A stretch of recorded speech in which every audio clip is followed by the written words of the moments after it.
Hello Gamers Network, my name is Keegan Anderson, and I'm here today to talk about the Xbox One and Microsoft's decision to reverse its initial policies towards it, the implications of that for the games industry going forward. As pretty much anybody watching this video is going to be aware, the Xbox One was originally announced with some controversial policies. Among them was the 24-hour check-in period that meant that you basically had to have a constant internet connection in order for your system to work. They were going to basically disallow used games as far as the model that we were familiar, and they were going to implement a new one that involved retailers having to be pre-approved, and games being able to be lent out to family and stuff. There were a bunch of pros and cons on either side of it. Recently, I think within the last week or two, they came out and said that after all the backlash that they'd been receiving from this, they were going to back off on those policies. The Xbox One was going to require an initial check-in on the internet so that it could update whenever you got it, and past that point, you were not going to need to be logged in. There were going to be different updates and everything, but it was going to be more or less optional, and it was going to be up to the game publishers themselves whether or not they were going to require the game to have a persistent internet connection in order to play. Used games were going to work the same way as they did before, and more or less it was going to function as a Xbox 360, just upgraded. Kinect was still going to be attached, or rather mandatory, and there was sort of the feedback that I've been seeing from it has been something along the lines of, well, I'm glad you're finally doing it the way you should have in the first place. And it's not that I disagree with that. I'm an Xbox 360 owner. A lot of the games that I own are on Xbox 360. I think I have, well, more than I probably should, honestly. And I like the system. The Xbox One was on my radar, and the policies turned me off to it.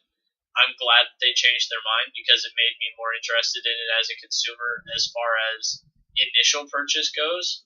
But I think the fact that they're suddenly doing what the PS4 was going to do anyway, I don't know, it gives us something that we're losing. What a lot of people aren't giving Microsoft credit for is they were trying to do something different, something more long-term. They were doing a really terrible job of explaining it and what was good about it and what we were going to get from it. But it was pretty clear that they had their eye on the future for, well, there's going to be a point in time, maybe 2015, 2017, when the majority of Americans and the majority of the world, well, maybe not the majority of the world, that might be a little too Western-centric statement, but there's going to be a point in the future where the availability of the internet is much better than it is now. And the idea of having to check in once every 24 hours for your system to work, it's a restriction, but it's not a terrible one. It's not something that's end of the line, this is not okay, because for the most part, for most of us, that wasn't going to be something that we had to deal with. It was frustrating that it was even there, but it wasn't something where most of our gameplay, or even a sizable minority of it, was going to be blocked. It was going to be specific circumstances where you weren't able to do it the way that it had always been done, but there were going to be benefits to it. Among them was the family share plan that was supposedly going to allow you to select 10 friends and family from wherever and allow them to try out the games that you owned for a certain amount of time. Personally, after reading some of the details from it, I really wasn't all that impressed with it. I think it said that you were able to play your friend's game for like an hour, and then it prompted you to buy the game, and then it was sort of like a cooldown before you could try it out again. And they were trying to figure out exactly how it was going to work so that you couldn't just play your friend's games all the way through. So I think that inability to translate from physical to digital the freedom of lending your games to your friends meant that it really wasn't going to be that big of a deal. And while I'm sure that things like the ability of soldiers to get the Xbox One in offline capacity was going to be made available somehow in some way, I was interested in seeing what ended up happening for the future of the Xbox One, and I'm a little disappointed that they ended up backtracking, but I understand why they did it, and I think that, I don't know, going forward, we already had a system that was going to do what the Xbox One does now. It's the PS4. So 5 years from now, when we look back on the legacy of those two consoles, we aren't really going to get the benefit, unless Microsoft changes its mind again, of seeing what Microsoft's real plan was down the line. They had to have had some sort of long-term idea for this console and for this launch, and the fact that they're pretty much the same at this point, it strikes me as a net loss, even though the change is very much in the favor of consumers. For everybody out there who was turned off by the idea of an Xbox One and is now giving it second thought, I'm really glad that this system now appeals to you.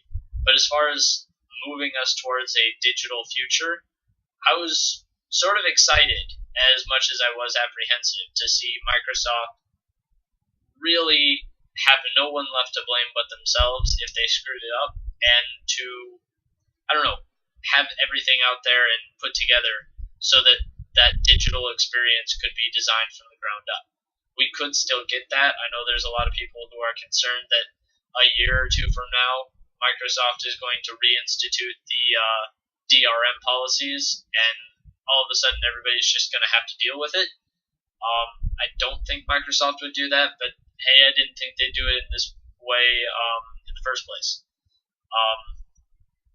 Yeah, I think that the industry lost some potential with it, but I'm interested to see how it all plays out, and I hope that you guys keep your eye on it as well to see where Microsoft goes from here and how Sony and Nintendo react and what ends up happening in the console market as well as the PC market.